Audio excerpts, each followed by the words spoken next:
Yes fine. देखो ये क्या है, सेवेंथ वन क्या लिखा गया है सेंटेंस, रॉ has been knowing the address of Dawood Ibrahim in Karachi for a long time.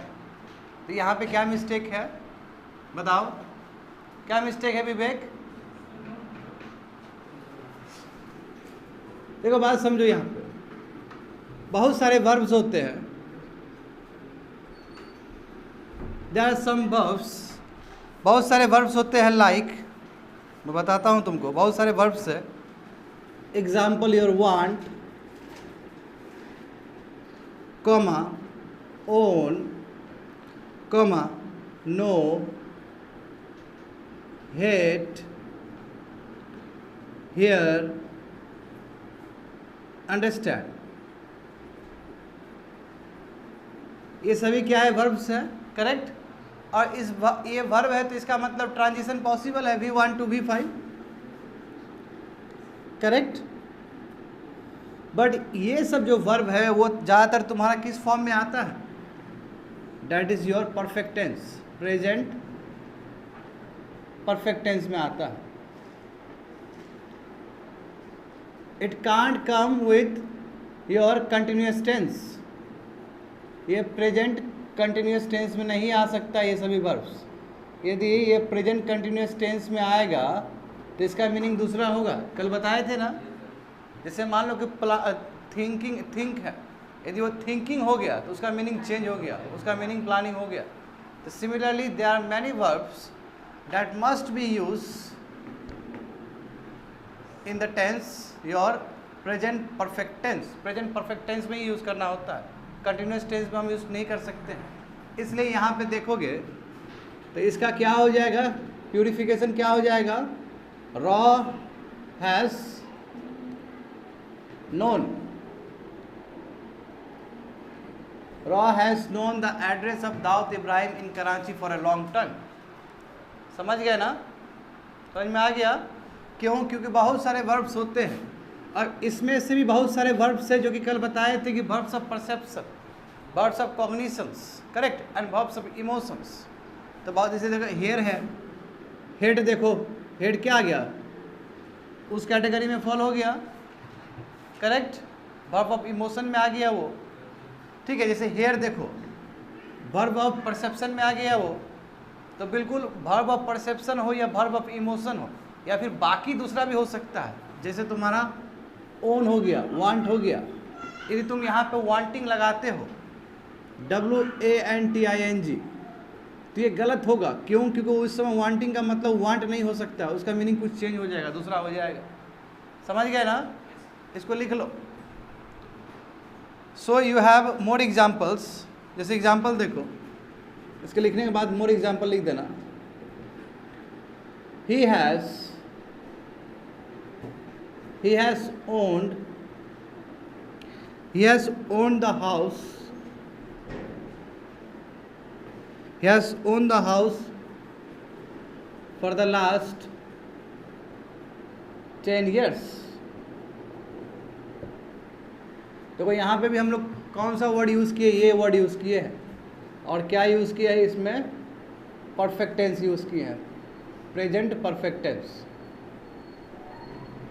क्यों? क्योंकि ओन है, ये हमेशा क्या होगा, परफेक्ट टेंस के साथ ही यूज़ होगा। समझ में आ गया ना?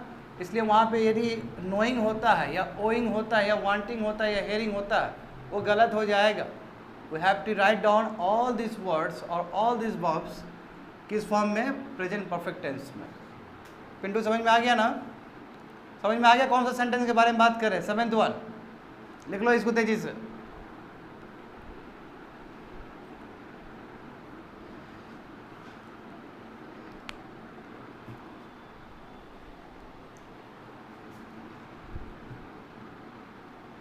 But exception is always there, है ना? तो वही बताएंगे जो बताया है कि प्लानिंग का मतलब क्या होता है, वही थिंकिंग, उसी के बारे में थोड़ा सा और बताएंगे। लिख लिया वो सभी चीज़?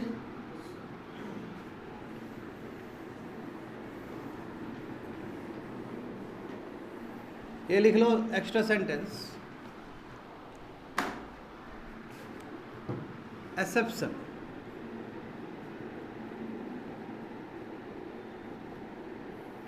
जैसे एग्जाम्पल देखो, I have been hearing, I have been hearing strange stories about you.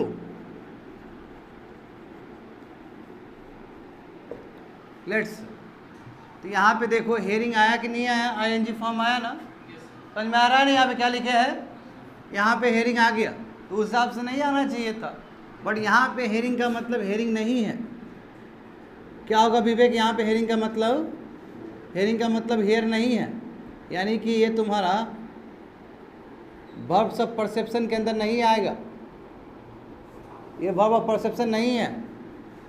ये हेयरिंग का मतलब क्या हो गया, नोटिसिंग। हम नोटिस कर रहे हैं, I have been noticing strange stories about you, हम नोटिस कर रहे हैं, सुन नहीं रहे हैं। समझ में आ गया ना, क्यों, क्योंकि हेयरिंग कभी भी आईएनजी फॉर्म में नहीं आ सकता है। यदि आईएनजी फॉर्म में आया है तो इसका मीनिंग कुछ और है, अदरवाइज इसको हम क्या लिख सकते हैं, परफेक्ट टेंस में लिख सकते हैं। अच्छे से लिख लो,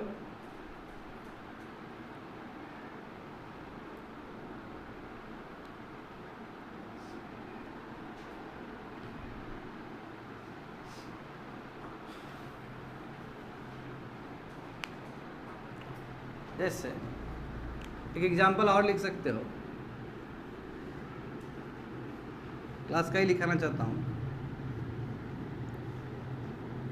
आई हैव बीन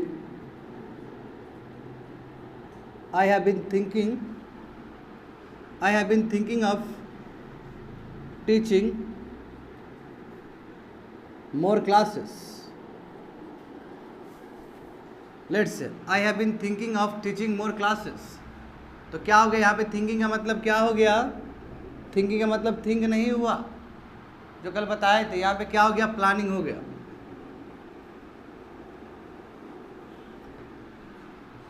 समझ गए ना, I have been thinking of teaching more classes. कोई दिक्कत है किसी को, दिक्कत है तो पूछो।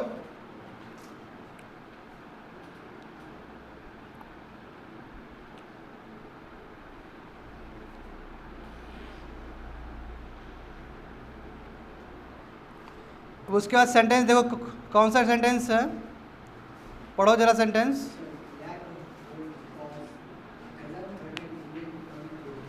यस, कोई बोल रहा है कि वहाँ पे हैव होना चाहिए, करेक्ट, वो वहाँ पे हैव क्यों होगा, जब कोई चीज हुआ ही नहीं, लैक है, तो हैव क्यों होगा वहाँ पे, समझ रहे हो ना। हैव होने के लिए क्वालिफाइड होना चाहिए ना कि वो प्लूरल हो, मैं वो लैक बोल रहा है, तो वहाँ तक काउंटर कर दिया उस चीज़ को, तो हैज़ उसमें कोई दिक्कत नहीं है, मिटा दे इस चीज़ को। हो गया, समझ में आ गया ना क्या लिखे है।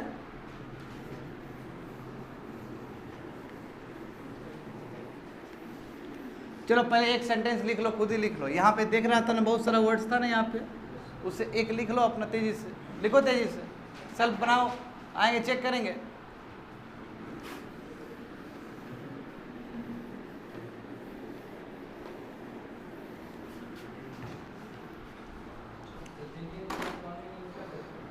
कुछ मत पूछो अभी, अपना ही यूज़ करो, वहाँ पे चेक करेंगे लास्ट में, अभी कुछ भी लिख सकते हो तो।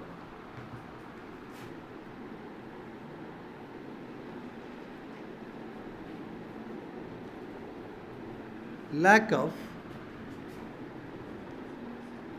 bold reforms hasn't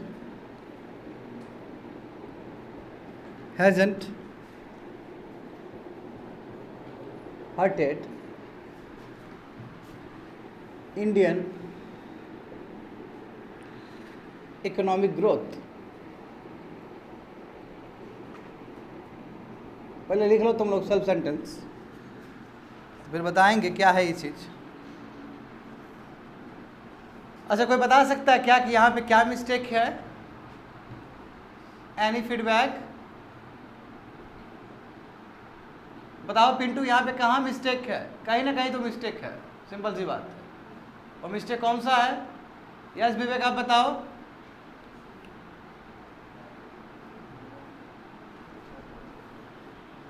तो तुम लोग इधर उधर ध्यान दो ना, पागल की तरह मत रहो, यहाँ पे ध्यान दो, हंसो मत, इधर इधर क्लास में रहो, अभी बैठो, क्लास में फोकस करो। क्या होगा यहाँ पे बताओ?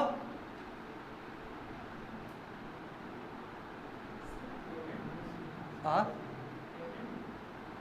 देखो यहाँ पे कई स्टूडेंट बोल रहे हैं कि यहाँ पे हैवेंट होना चाहिए, मगर मैं ये बोल रहा हूँ कि चलो यहाँ पे प्लुरल है, बट ये चीज़ तो आया ही नहीं है, लैक है ये, तो ठीक है, ये है सही है, करेक्ट है।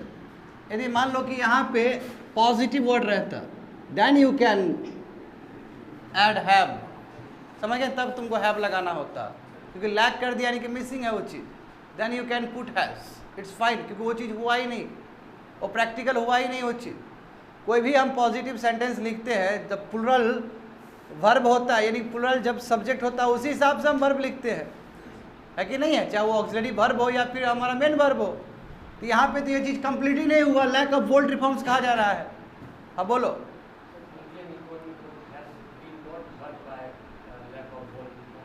Has not been hurt bye,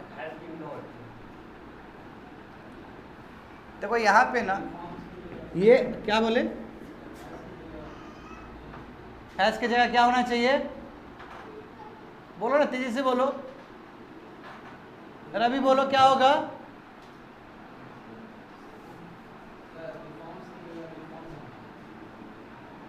no, पर एक तो पहले सेंटेंस भी समझ लिया करो, ऊपर में क्या चीज़ का हम लोग कर रहे थे, वर्ब टेंस एग्रीमेंट कर रहे थे, तो गलती तुम्हारा सब्जेक्ट में कहीं नहीं हो सकता है, बात समझो ना, इतना दिमाग तो होना चाहिए कि हम लोग क्या चीज़ कर रहे हैं, वर्ब टेंस एग्रीमेंट से रिलेटेड हम लोग स्पॉट कर रहे हैं, एरर कर रहे हैं, तो यानी कि वर्ब में ही दिक्कत हो सकता है या फिर टेंस में ही दिक्कत हो सकता है। तो भाई इसमें सिंपल सी बात है, जो हर्टेड जो है ना, ऐसा कभी शब्द होता ही नहीं है, ये गलत शब्द है, बट हमें लगता है कि ये शब्द सही है। हर्ट क्या होता है? हर्ट ही रहता है तीनों फॉर्म में, हर्ट हर्ट हर्ट, समझे ना? जैसे एग्जांपल देखो, put put put put, but हम लोग जब बोलते हैं ना, तो हम लोग इस चीज़ का गलत यूज़ करते हैं, यू हैव हर्टेड मी बोल देते हैं ना, गलत बात है, यू हैव हर्ट मी। जो ट्रांजिशन देखोगे ना V1 से V5 तक, तो ये ऐसे बहुत सारे कम वर्ब है जिसका तीनों फॉर्म सेम है। जैसे एग्जांपल देखो, शर्ट है,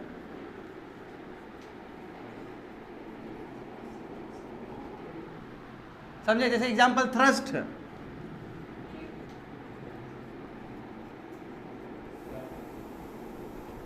तीनों का सेम होता है, समझे? जैसे पुट का भी तुम्हारा पास्ट टेंस में बोलो या प्रेजेंट टेंस में बोलो, समझ गए, या फिर परफेक्ट टेंस में बोलो, तीनों का सेम होगा जी, V1 V2 V3 सेम होगा, समझ गए ना?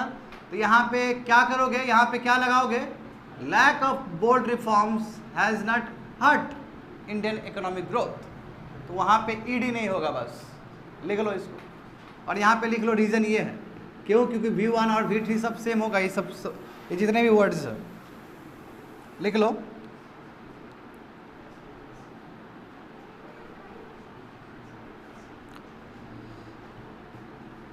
जैसे एग्जांपल देख लो, दूसरा एग्जांपल देख लो, he has lost all his family members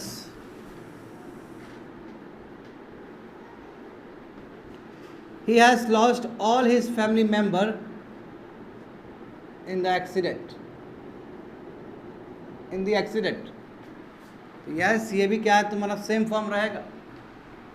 you go and check the Google में चेक कर सकते हो तुम लोग, इसका V1 V2 V3 सब सेम रहेगा। V5 नहीं बोल रहा हूँ, पुट का पुट्स हो सकता है, V4 और V5 को हम टच नहीं कर रहे हैं, V1 V2 V3 को टच कर रहे हैं, समझ में आ गया ना? अब उसके बाद हम लोग बात करेंगे, पहले लिख लो इसको, तेजी से लिख लो, और ऐसा एक सेंटेंस बना लो, यहाँ से लेट से ये वाला बना लो, पुट से बनाओ जरा। कहीं कि तुम लोग पुटेड वर्ड देखा है क्या कहीं? देखा है तुम लोग पुटेड वर्ड नहीं होता ना, पुट ही होगा, चाहे वो पास्ट में हो चाहे परफेक्ट टेंस में हो।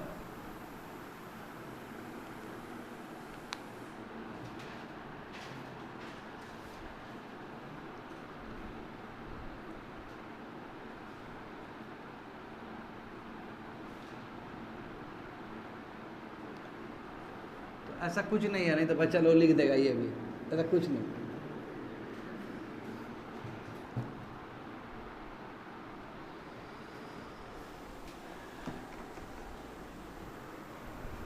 विवेक उसके बाद कौन सा सेंटेंस से पढ़ो जरा।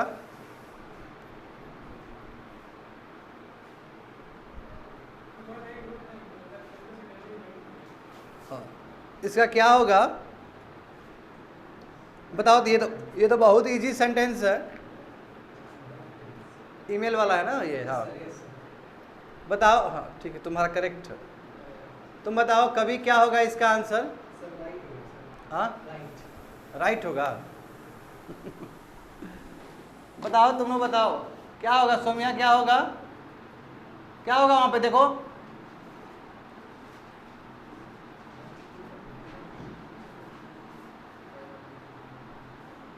राइट होना चाहिए। कौन है थोड़ा तेज वाला दिमाग। हाँ रवि बताओ क्या होगा।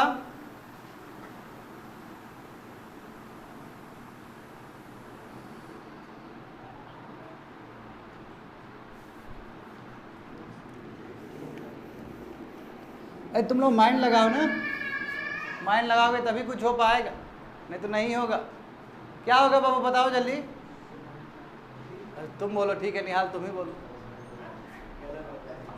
बोलो ना, कोई बात नहीं, गलती बताओ, बोलो कम से कम।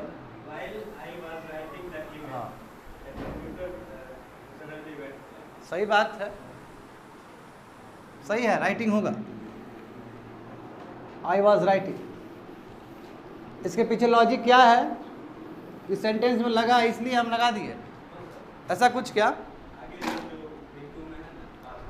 हाँ बिल्कुल। देखो कितना है, 7 8 1 की 9 1। देखो well I wrote the email, comma, the computer suddenly went blank। Correct यही है, फाइन। देखो इसमें क्या बताया गया है, क्या होना चाहिए यहाँ पे, यहाँ पे होना चाहिए while I was writing, ये होना चाहिए यहाँ पे। रॉट नहीं होगा।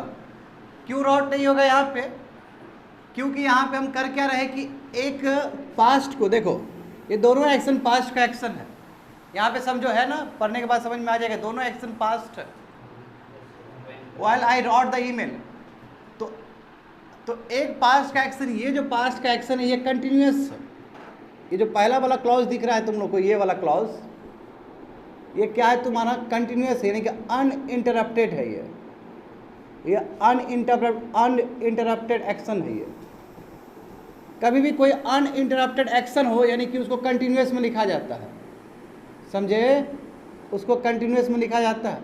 और अनइंटरप्टेड एक्शन क्या है, पास्ट का है, तो जाहिर सी बात है पास्ट कंटिन्यूअस टेंस लगेगा यहाँ पे, पास्ट कंटिन्यूअस टेंस।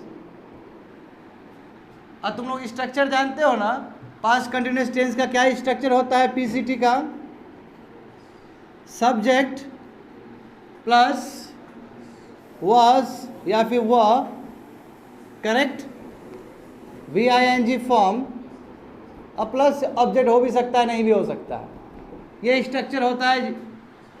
समझ में आया, पास्ट कंटिन्यूअस टेंस का ये स्ट्रक्चर होता है। स्ट्रक्चर भी लिख लेना स्टूडेंट को जिसको नहीं आता है। तो यहाँ पे देखो ये बताया गया कि ये वाइल जो है ना, ये जो क्लॉज है, ये क्लॉज में बताया जा रहा है कि जो एक्शन है वो अनइंटरप्टेड है। अनइंटरप्टेड का मतलब क्या होता है, कंटिन्यूअस एक्शन है वो पास्ट का। यानी कि उसमें कोई रुकावट नहीं है, और वहाँ पे ये इंसिडेंट हो गया।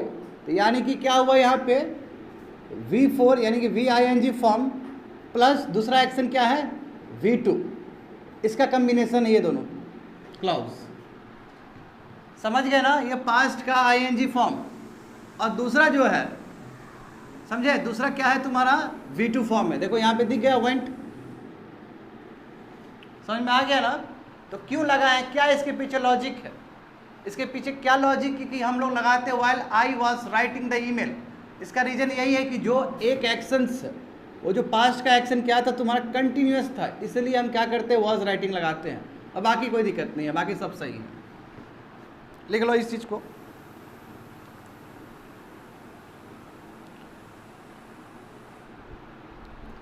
और इसी हिसाब से बहुत सारे एग्जाम्पल हो सकता है।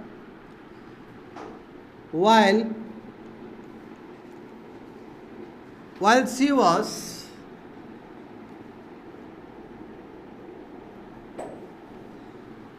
was walking across the road,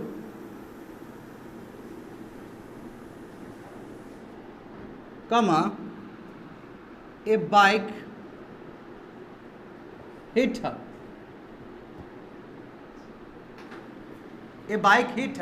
देखो हीट जो शब्द है ना उसमें भी सेम है। अब हीटेड मत बोल देना तुम लोग, हीट ही है तीनों। देखो जाके चेक करो, जैसे बताया ना सट सट सट, पुट पुट पुट, सेम इसी तरह हीट ही होगा। समझ गए ना। तो देखो यहाँ पे while she was walking across the road, यानी कि जो पास्ट का एक्शन है जो कंटिन्यूस था, और जब ऐसा हो रहा था तो दूसरा इंसिडेंट क्या हो गया पास्ट में, ए बाइक हिट है। समझ गए। तो हीट क्या है बाबू, ये भी V2 ही है, और ये क्या है तुम्हारा पास्ट कंटिन्यूस टेंस, और ये एक्शन क्या है अनइंटरप्टेड एक्शंस है, यानी कि एक्शंस कंटिन्यूस हो रहा है। समझ में आ रहा है क्या बोल रहे हैं, लिख लो इसको, लिखो दे इसे।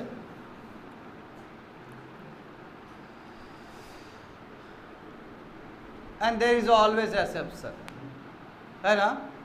एक्सेप्शन तुमको डगर पे मिलेगा जो जनरल रूल को फॉलो नहीं करता।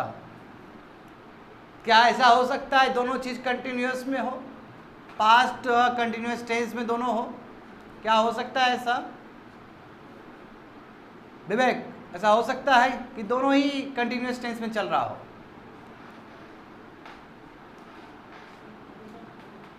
बिल्कुल हो सकता है, इसमें कौन सा चौंकाने वाली बात। दोनों ही एक्शन पैरेलल चल रहे हो तो ऐसा हो सकता है, बिल्कुल हो सकता है। इसमें क्या हुआ देखो, एक पास्ट में कंटिन्यूस था और एक हो गया उसके बाद। ये क्या था, ये कंटिन्यूस था, उसके बाद ये हुआ है। पहले इसको लिख लो।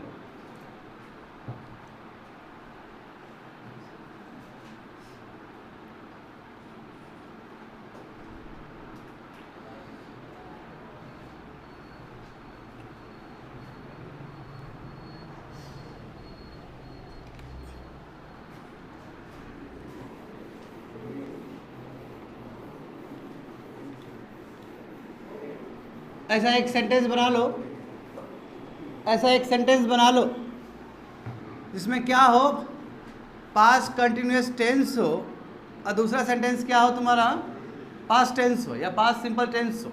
बना लो एक sentence.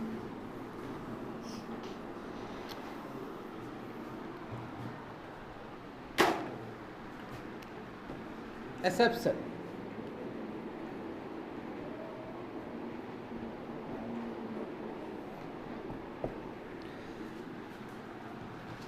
example,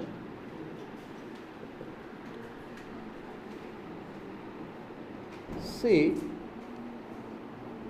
wasn't paying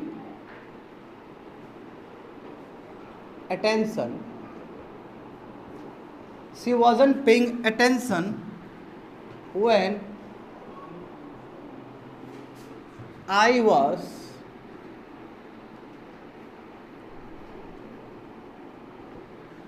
was writing the report. I was writing the report. देखो ये दोनों ही क्या है, ये दोनों ही एक्शंस जो है बोथ टू एक्शंस या बोथ एक्शंस पैरेलल है, यानी कि एक साथ ही चल रहा है। यदि कोई एक्शंस एक साथ ही चल रहा हो पास्ट में और वो अनइंटरप्टेड हो, समझ गए ना, वो अनइंटरप्टेड हो, इसका मतलब वो कंटिन्यूअस है, तो yes we have power to use past continuous tense in both the sentences, दोनों में कर सकते हैं। देखो इसमें हुआ कि नहीं हुआ है, ये क्या है, wasn't पेइंग है, निगेटिव में है जी, हुआ तो है ना, और यहाँ पे क्या है तुम्हारा, ये भी है, ये क्या है तुम्हारा पास्ट कंटिन्यूअस टेंस, निगेटिव में नॉट लगा है तो निगेटिव में बात एक ही है। ये क्या है तुम्हारा, ये भी क्या है, पीसीटी है। ऐसा कब पॉसिबल हुआ, जब दोनों ही एक्शंस पैरेलल है, एक साथ हो रहा है दोनों action. She wasn't paying attention when I was writing the report,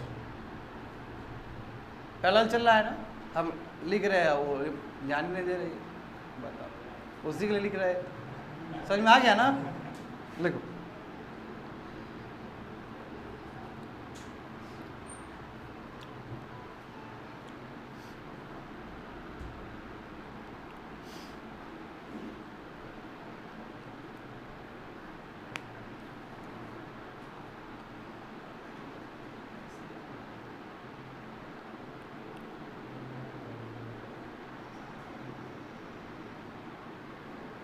yes हो गया ना। एक और लिखो sentence, first one and second one, I didn't like them, I didn't like them because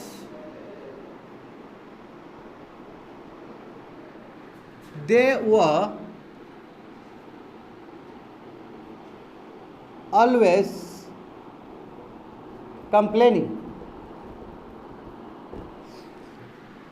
देखो इसमें दिख रहा है पीछे से, I didn't like them because they were always complaining। ये जो always है ना, इसने मूड चेंज कर दिया सेंटेंस का।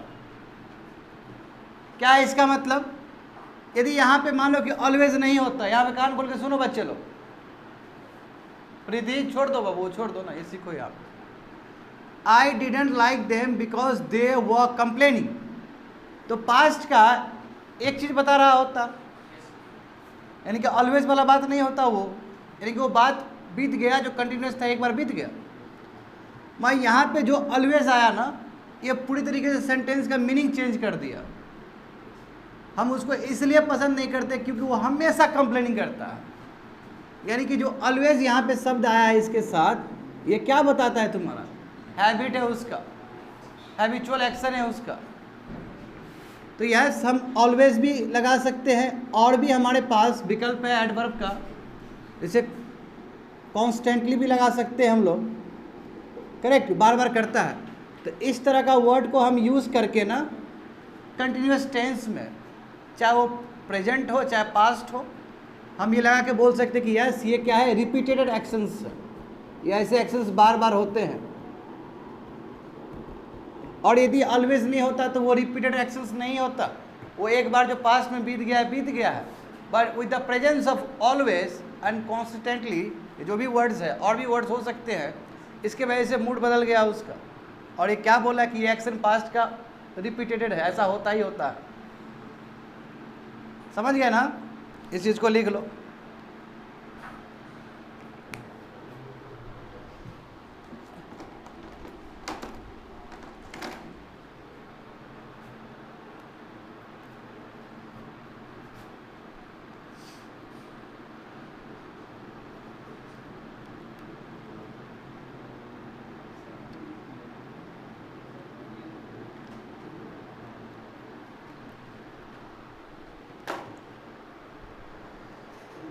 बारिश होगा आज क्या, मौसम कुछ बदला है?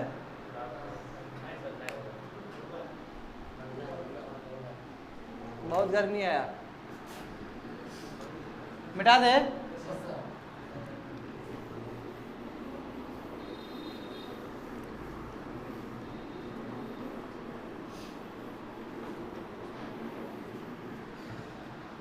चलो अब जो एग्जाम्पल है फ्यूल वाला है ना,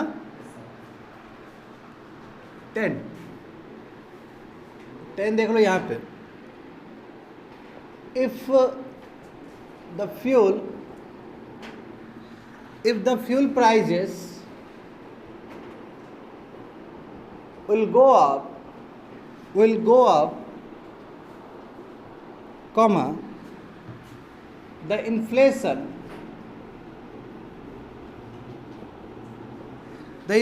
will increase, है ना। अब इसका मतलब समझ गए ना, इसका मतलब क्या हुआ, क्वेश्चन क्या बोल रहा है कि यदि फ्यूल प्राइस का दाम बढ़ेगा तो इन्फ्लेशन बढ़ेगा। इन्फ्लेशन समझते हो ना, महंगाई। अब पार्ले जी का दाम पहले 3 रुपया था, अब तुमको बोलेगा 4 रुपया लाओ, तो बोलेगा नहीं खाएंगे, धरना देंगे हम। फिर आपको दया आएगा, आप ऐसे दे दीजिएगा, है ना। 3 रुपया का ही तो बात है।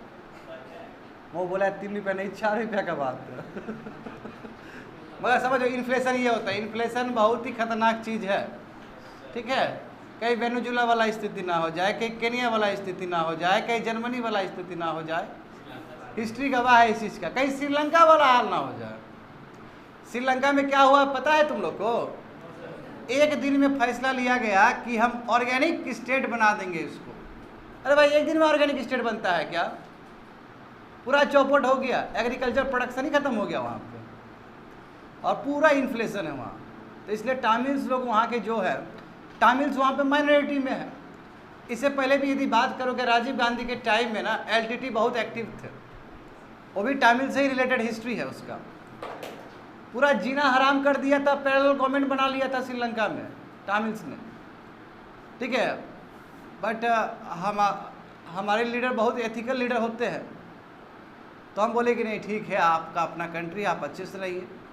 तो भारत सरकार ने बहुत मदद किया था एलटीटी का प्रॉब्लम को सॉल्व करने में, और यही कारण है कि राजीव गांधी को अपना जान धोना पड़ा, प्राइम मिनिस्टर का असासिनेशन हो गया इसी के वजह से। और इसी पे एक मूवी आया था तुम लोग का, मद्रास कैफे, बहुत अच्छे से दिया गया उस मूवी में, ठीक है। तो खैर इसी सब चलते, इसी के वजह से मद्रास कैफे हुआ है। बात समझो, फ्यूल प्राइजेस बहुत ज़्यादा बढ़ जाए। अभी यूक्रेन का जो क्राइसिस है तो देखो, है ना। तो पहले तो ये समझो कि बताया क्या जा रहा है इसमें, if the fuel prices will go up the inflation will increase. यानी कि जो सिचुएशन तुम्हारा कैसा सिचुएशन है, सिचुएशन तुम्हारा प्रैक्टिकल पॉसिबल सिचुएशन है।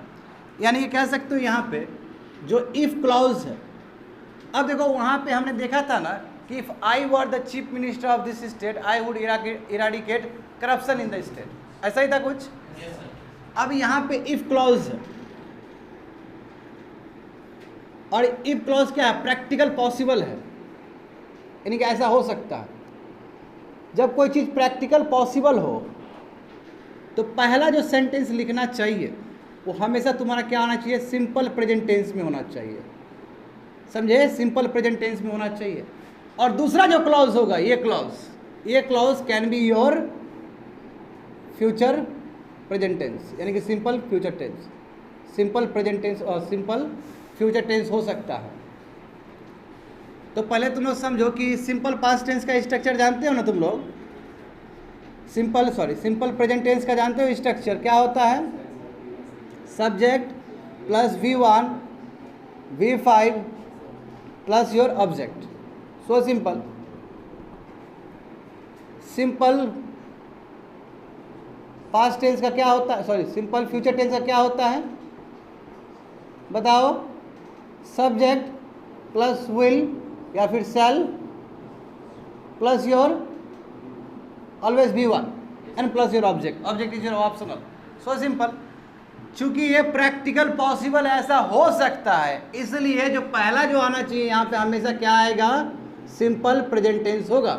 हम सिंपल प्रेजेंट टेंस से हम फ्यूचर का भी यात्रा कर सकते हैं, ऐसा बताए थे कि नहीं बताए थे क्लास में, याद है, पढ़ाए थे हम, बिल्कुल। क्लास ओपन्स ऑन मंडे, तो अभी तो नहीं हुआ है, विल भी नहीं लगाया हमने, तो ओपन से ही फ्यूचर का बात हो गया कि नहीं हो गया।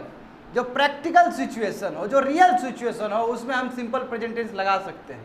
तो यहाँ पे देखो क्या यहाँ पे करेक्शन क्या होगा, इफ द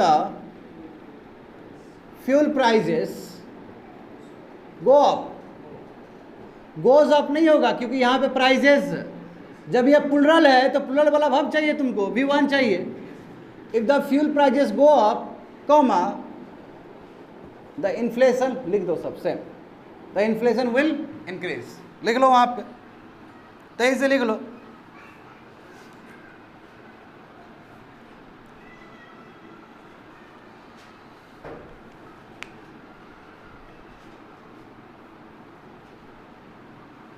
क्लाउज क्या होना चाहिए, प्रैक्टिकल पॉसिबल होना चाहिए, इमेजिनरी नहीं होना चाहिए। कल क्या था, वो इमेजिनेशन वाला था कि नहीं था कल, इसलिए वहां पे हमने चेंज कर दिया, वो एक्सेप्शन में यहां आ सकता है। फिर पिंटू समझ में आ रहा है ना, हम बताए थे तुम लोग को, इफ क्लॉज वाला जो इमेजिनरी वाला बताया उसमें बताए थे क्लास में। कोशिश तो यही तो है कि जितना ही बताए हैं उसको फिर से बता दे एरर के थ्रू।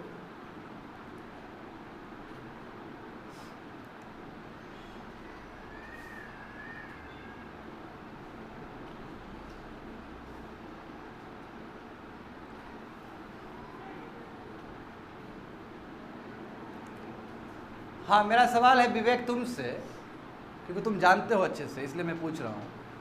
ये बताओ विवेक, क्या ये पॉसिबल है कि इफ क्लॉज भी सिंपल प्रेजेंट टेंस हो और उसके बाद जो दूसरा क्लॉज होता है डिपेंडेंट क्लॉज वो भी सिंपल प्रेजेंट टेंस हो? क्या ये पॉसिबिलिटी है?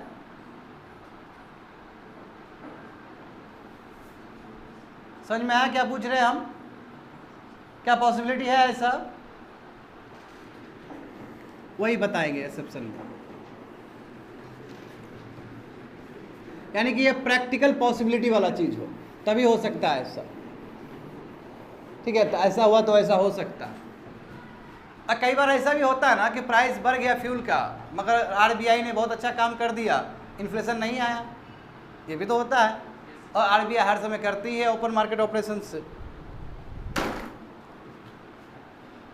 हाँ, तो एक तो पहले उसी से रिलेटेड एक एग्जांपल और लिख लो।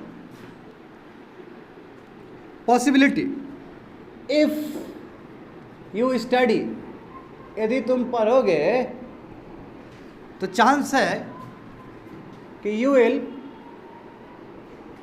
पास द एग्जाम। समझे? यानी कि इसमें हम क्या बताए हैं कि यदि ऐसा होगा तो ऐसा होगा, यानी कि हम यहाँ पे क्या बात करें, टोटल हम क्या बोल रहे हैं, प्रैक्टिकल पॉसिबिलिटी का बात कर रहे हैं, प्रैक्टिकल पॉसिबिलिटी का बात कर रहे हैं। जब हम कभी क्लॉज में ना, इफ क्लॉज से कोई सेंटेंस शुरू हो और उसमें प्रैक्टिकल पॉसिबिलिटी का बात हो, तो मैं फिर से दोहरा रहा हूँ उसी चीज़ को।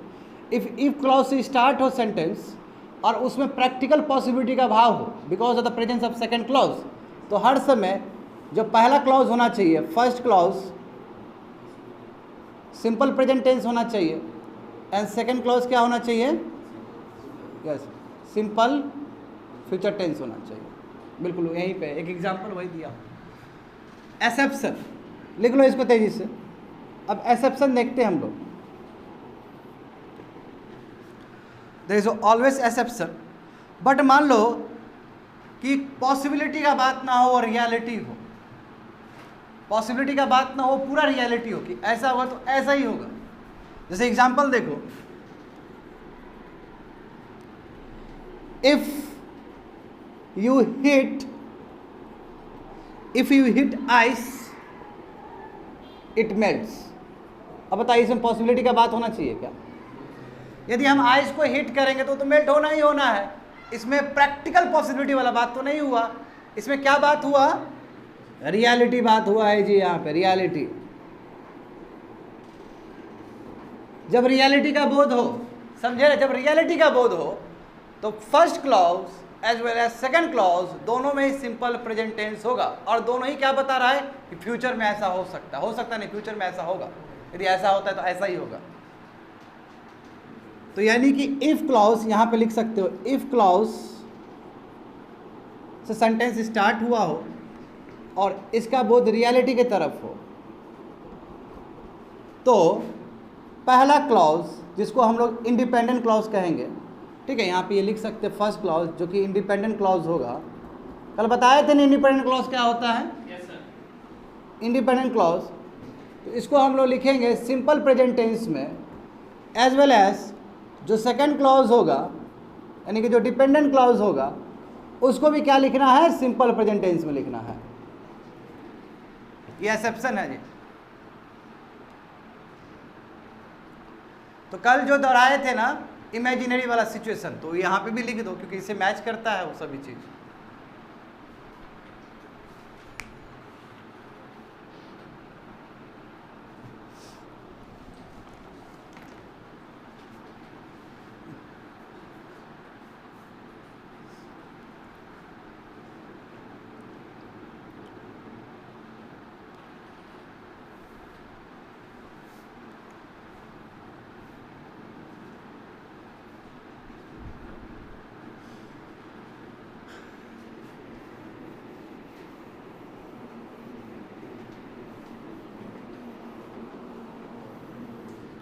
कंप्लीटेड। और एक एक्सेप्शन का लिख लो, जैसे इफ क्लॉज, यदि इफ क्लॉज कल का ही कल का जोड़ देता हूँ क्योंकि इससे रिलेटेड है। यदि इफ क्लॉज में तुम्हारा लेट से इमेजिनरी सिचुएशन हो, इमेजिनरी कंडीशनल सेंटेंस हो या इमेजिनरी कंडीशंस हो, करेक्ट, तो उस समय हम लोग क्या लगाते हैं इफ क्लॉज में,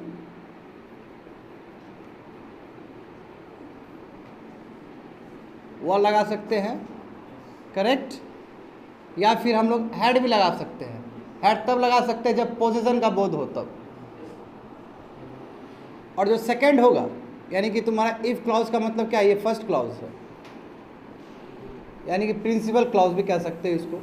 जो सेकेंडरी क्लॉज होगा यानी कि डिपेंडेंट क्लॉज जो होगा,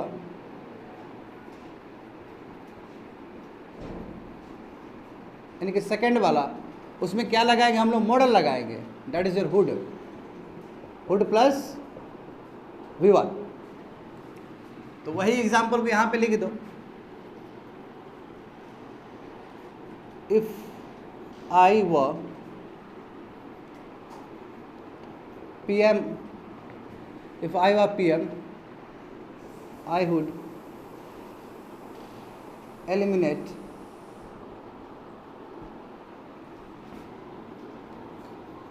corrupt officers।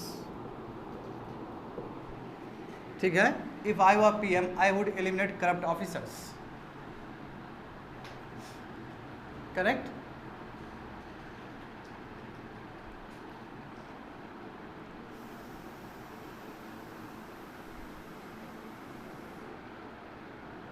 कोई डाउट है?